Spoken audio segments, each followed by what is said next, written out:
What's going on, everyone? Welcome into the Cleveland Browns Report by Chat Sports. Matthew Peterson here, breaking down the latest Browns rumors surrounding our guys, Baker Mayfield and Deshaun Watson. This whole show is devoted to the two quarterbacks as they both have very big but very different storylines going on. But we're going to start things off by looking at number 6 because an interesting story came out over the weekend. I was actually watching Top Gun. Great movie. You got to watch it if you haven't already. But Michael Balko, I don't know who this guy is. Maybe you do. He has 7,000 followers on Twitter, but he's got the blue check mark, so he carries some weight. But he tweeted out, I'm hearing that the Seahawks and the Browns are nearing a trade agreement that would send quarterback Baker Mayfield to Seattle. So that was an interesting tweet that came out because none of the real big J's, right? You didn't see Mary Kay, you didn't see anyone else follow up with this tweet or really any story saying, yeah, we have some actual momentum here, and we've graduated from rumors to reports, and it looks like it's getting done. Now, an interesting thing I did see on Twitter as well over the weekend was maybe a mishap from the Seattle Seahawks side of things because look what was on their team pro shop over the weekend for just a little bit. Now, maybe this was Photoshop, but if they did Photoshop it, they did one hell of a job. But Baker Mayfield jerseys up on the Seahawks website. It was up for a little bit, and then, of course, it was taken down. Now, take that with where you will, because could have been, Photoshop, could have been doctored. But if it's real, I find it hard to believe whoever runs the team website, the shop side of things was in the know on this. But if a trade does happen, it may happen, but no verified reports have come out and spoken about what Michael Balko tweeted out. And honestly, to me it looked like just like the blue checkmark privilege. That's what I'm coining this. That's what I'm going to call it, where someone with a checkmark just tweets something out that could have some serious implications, and we just take it as truth because they have a blue checkmark. So it's got to be true if it came from them, but no one really followed up or verified that report. Not saying that Baker to Seattle may not be nearing a deal or may not be happening or he's wrong, but we didn't see any other reinforcements come in and kind of back up that claim that we've moved from talks are heating up, kind of like what Josina Anderson said a couple of days ago, that really kickstarted this snowball of Baker to Seattle picking up some legs, because before that it was only Baker to Carolina, right? And it looked like Seattle wasn't interested, but Josina Anderson just a week ago at this point kind of dropped the bombshell of actually this may be a two-horse race. Keep an eye on the Seahawks. Honestly, Baker Mayfield would be a great fit in Pete Carroll's offense, right? Pete Carroll was always anti-let Russ cook after 8 or 9 weeks. Baker does a great job of handing the football off, right? He has great placement of putting that ball in the running back's belly. And you got to wonder how poorly Drew Lock and Geno Smith looked at OTAs and mandatory minicamp for them to be this active, and the Seahawks, that is, active in trade talks once those offseason activities were over with. Geno last year for the Seahawks, 3 starts, 4 games. You look at those stats and you go, those aren't bad numbers. I mean, why not run with this guy for a year and then draft a quarterback in 2023? 5 touchdowns and 1 interception. But you got to remember, they limited the playbook big time with him. If you watched any Seahawks games last year, he never really threw the ball past 10 yards from the line of scrimmage. So if I'm Seattle, I am looking at these 2020 numbers from Baker Mayfield, and I am trying to talk myself into, maybe he just needs a restart. Drew Brees, for example, was a top pick for the Chargers, hurt his shoulder. They go get Phillip Rivers, and he revitalizes his career in New Orleans. Not saying that's going to be the same path for Baker, but if it's happened before, you just need one GM to buy into that, or at least buy into Baker's a better option than Geno Smith, who appears to be the front runner for the QB job in Seattle right now. And Pete Carroll, at 70 years old, does he really want to spend his last year, maybe 2, tanking with Geno Smith? No. To me, if I'm Pete Carroll and Russell Wilson gets traded and you're told, we're tanking, by the way, for Bryce Young or C.J. Stroud, I'm quitting, right? Wouldn't that be the natural progression of, hey, my era with Seahawks football is going to be over if you guys want to go this direction? Find a different coach, right? Find someone that doesn't mind hopping on, kind of like the Texans last year, for a one-year tank and then bailing after that. So I'm guessing Seattle isn't eyeing a tanking year, and Baker Mayfield would be an excellent fit for them. So let me pose this question to you guys watching. Will Baker Mayfield be traded to Seattle? This is, in my opinion, the more likely option at this point. I used to think it would be Carolina, but I've swung the other way, and now I'm leaning towards Seattle. So let me know with a Y for yes or an N for no. This is just like a rough idea, by the way, of what a trade could look like. I'm not having a big blockbuster Tyler Lockett or Shelby Harris type of trade right now. Just a conditional third-round pick, kind of like what you saw with Carson Wentz, for Baker Mayfield, right? Where if Baker reaches a certain amount of snaps and playing time or whatever accolades they're looking for, a third-round pick could turn into a second. Because Seattle, by the way, has 2 firsts and 2 seconds. They have the Broncos' first and second-round picks. So if they were to lose a second-rounder for Baker, wouldn't be the end of the world to them. They would still have their own or Denver second-round pick.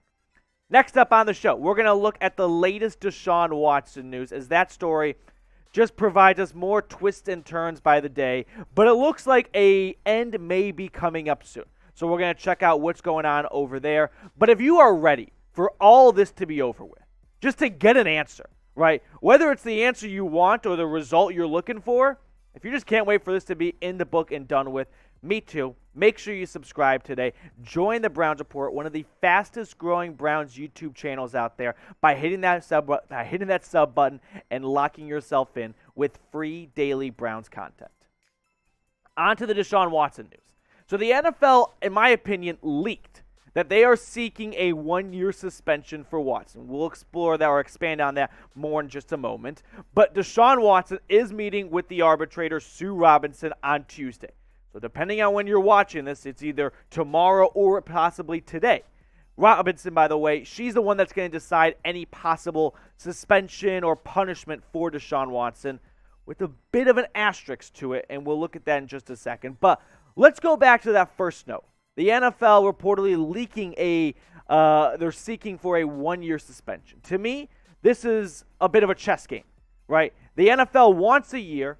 They're probably not going to get it, so are they prepping for 8 to 10 games, right? Are they kind of bargaining right now where they're going to ask for a year, know that Sue Robinson will go, all right, well, I'm not just going to cave into your demands, so how about you meet me in the middle at 10 games, while the NFLPA is going to be asking for, say, 6 games or no suspension, and that way it feels like everyone is happy. Plus, then the NFL, who, by the way, leaked this, if anyone is upset with whatever the result is and they wanted a bigger suspension, the NFL can go, we're sorry. We asked for a year. It wasn't our decision. So don't take it up with us. We're on your side. Ultimately, it's 8 to 10 games. That way they kind of check a couple boxes of appearing to have good PR and optics of seeking a year suspension, but also playing the game a little bit, knowing that it'll probably be a little bit less than that. We've got more on this in just a second, but here at Chat Sports, we are very competitive. Not only is the month of June a likes competition across all of our channels, but we're trying to see who can have the most subscribers over on Rumble. And right now, the Browns Report is in second, so shout out to everyone that's already subbed. But let's catch up to the Chiefs Report. Follow us, rumble.com/Browns Report. It's another video platform service, so just more ways to take in your Browns content. A good article came out from Yahoo, Charles Robinson, who wrote about this. And I think this is a very interesting portion of his article that I wanted to share. As one source put it Sunday, I honestly think the NFL will go with what Robinson decides because I don't think they want to step on her in her very first big decision. It would be a bad look for the NFL to come out and say that this jointly picked federal judge with a long record was basically wrong in her first crack at it. Robinson would go on to say, then appeal to Roger Goodell or whoever he picks for what would basically be an unilateral final decision on discipline. If that's what happens, then what's the point of having a disciplinary officer that two sides choose? What's the use if the NFL comes out and says the federal judge who they helped choose is in some way incompetent right off the bat? That's why I stand by my 8-game suspension, because What Charles Robinson is referring to here is that if the decision Sue Robinson hands out is not to the liking of the NFL and the personal conduct policy board or whatever, they can appeal that to Roger Goodell, who ultimately would make a suspension decision. So what's the point of having Sue Robinson, right, if it ultimately still ends at where it was before, the desk of Roger Goodell? So that would be a big slap in the face to the NFLPA and the latest CBA, where they appointed Sue Robinson for literally examples like this, and then they go, actually, never mind, we're just going to disregard what she says, appeal it to Roger Goodell, and he'll give us the decision we're looking for. Now, the big question around Cleveland is what's going to happen if Jacoby Brissett has to start for X amount of games? Let's go with 8, which is a big if, all right, hypothetical. What would the Browns' record be if Brissett were to start 8 games? Let me know down below. This next graphic might help you out a little bit because we can look at the 2022 schedule and start trying to identify maybe easier wins, right? With Brissett, they can absolutely win at Carolina. Jets at home, I think the Jets are going to be a sneaky, goodish team this year, but still, we'll pencil that in as kind of a win for Brissett, right? You got the Steelers, that's never going to be an easy out. The Falcons will suck. The Chargers, that's tough. The Patriots, we know how that went last year. The Ravens will be tough. The Bengals will be tough. You had to bye. And then at Miami, it's hard to really predict where these teams will be after a few weeks because of injuries and whatnot. But it's not the worst schedule. It's not an absolute gauntlet for Jacoby Brissett, who 5 games last year, by the way, as the starter for the Dolphins, he put up good numbers. Over 1,000 yards, 5 touchdowns, and 3 interceptions. He was never really asked to push the ball down the field. Plus, Miami was kind of a shit show with their offensive line and their dual offensive coordinators. I mean, listen, the Browns have a loaded roster. There's no doubt about that right now. It's just a question of, can you really expect to take Jacoby Brissett's numbers from, say, his last year as a starter in 2019 for the Colts and just take it like a math equation and plug it into this roster this year, subtract what Baker did last year, and go, well, that team last year with Baker, who was one of the worst quarterbacks in the NFL, won 8 games. So add in Brissett minus Baker equals 10 wins. I don't think it works that way. I personally don't think you can just take QB stats from 3 years ago and expect it to spit out 10 wins. Plus, I hate to be like a bit of a Debbie Downer, but 10 wins may not be enough this year in the AFC. I mean, I have never seen a conference in football be this stacked and loaded than ever before. So we've seen 10-win teams not make the playoffs before. Wouldn't be shocked if you see, happened last year, a 10-7 team not make the postseason. Now, there have been some interesting rumors out there about if Deshaun Watson is suspended, could Jimmy Garoppolo be a trade target for the Browns? We'll keep this segment light, but we'll kind of talk about it to wrap up the show. Would you trade for Jimmy G if Deshaun Watson is suspended? T for trade or P for pass? Personally, I would look into it. Initially, I was resistant to this idea because I kind of felt, well, if you don't have Deshaun Watson, I wouldn't say it's a lost season, but you're not winning a Super Bowl, so why give up draft capital when you already gave up so much to get Watson just to have a good-ish season this year? You see what I'm saying? I mean, sure. Garoppolo, we know, has been to the Super Bowl. Maybe he could be a one-hit wonder and find a way just to win a Super Bowl casually for the Browns and then move on and it goes back to Watson. To me, that doesn't seem all that likely. So why give up a good pick for Jimmy G if it's not going to really result in further, big stages along than where Jacoby Brissett would take you? Granted, Garoppolo is a better QB than Brissett. That's not what I'm trying to argue here. But I just wonder, Garoppolo, is he worth making the playoffs just to lose in the first round and you give up a second or third round pick when you already don't have your first? All right, guys, that's going to do it for us on today's show. I appreciate everyone that tuned in. Make sure you stay up to date by subscribing to the Browns Report because we got a lot more Baker and Deshaun Watson news coming your way. So hit that sub button and subscribe today.